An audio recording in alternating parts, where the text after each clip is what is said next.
Hi, welcome to Beginner Basics Crochet. I'm Marley Bird. Today we're going to learn how to do an crochet I-cord. Now those of you who have always paid attention to the knitting world and said, man, those knitted I-cords, those are so cool, I wish I could do that in crochet, you absolutely can. I'm going to show you how to do that today.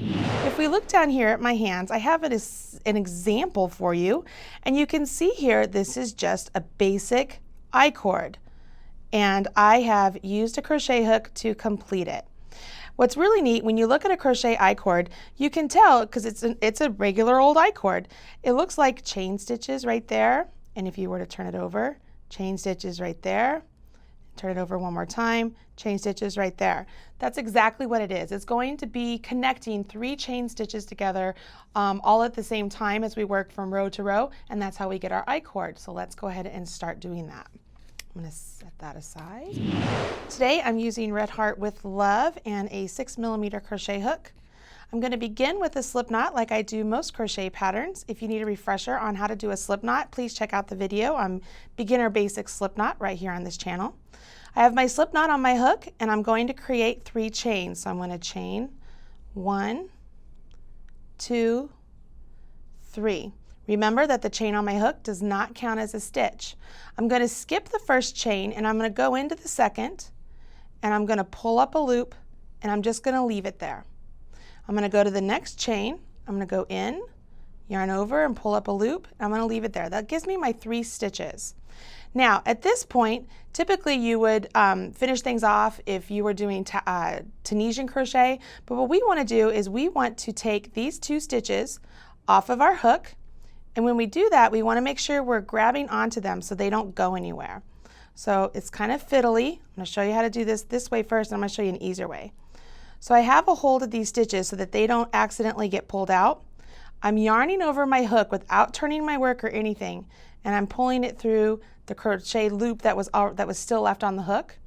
Then I'm going to come and I'm going to grab the next loop that I had taken off, put it on my hook, yarn over, pull through that one. I'm going to come over to the next loop, put it on my hook, yarn over, pull through that one.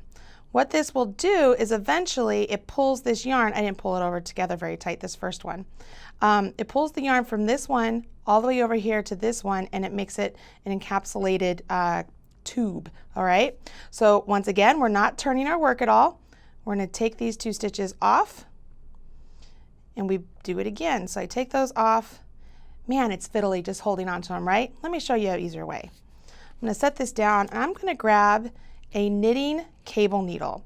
You can use a knitting needle, another crochet hook. Maybe you have one of those crochet hooks that doesn't have a handle on it like mine. You could use the opposite end without the hook and do what I'm getting ready to do. I'm just going to use my cable needle and I'm going to stick it through those stitches just to hold on to them so they don't go anywhere. Now I don't have to fiddle around with make sure I hang on to them. I yarn over my yarn or my hook, come back, work through that one. If I come back over here, I can slip that one off of the cable needle and directly onto my hook, yarn over, pop through, and then now I have this one ready. I could just pop it right on through. See how that works? Now I could use my cable needle again. I just pop it through these first 2 and off.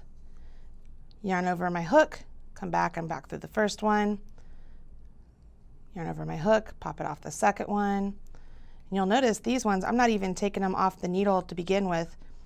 Like I'm just doing it directly from the needle. See how that works? So I can do this one more time. Here we are, we're left with our one over here, yarn over, go like that.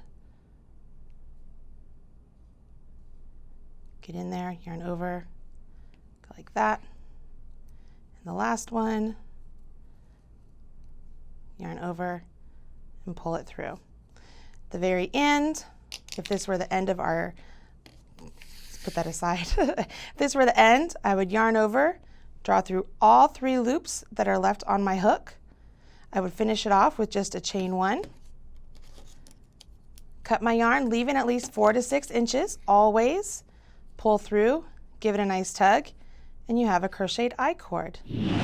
Now you know how to do a crochet I-cord. I'm excited to see what you do with your I-cord, maybe on some future projects like blankets or the edging of a sweater, or I don't know, I'd like to hear what you're gonna make with yours. If you wanna find out more about other crochet stitches, you can tune into this channel. Better yet, hit subscribe so that you are made aware of when there is a new video available.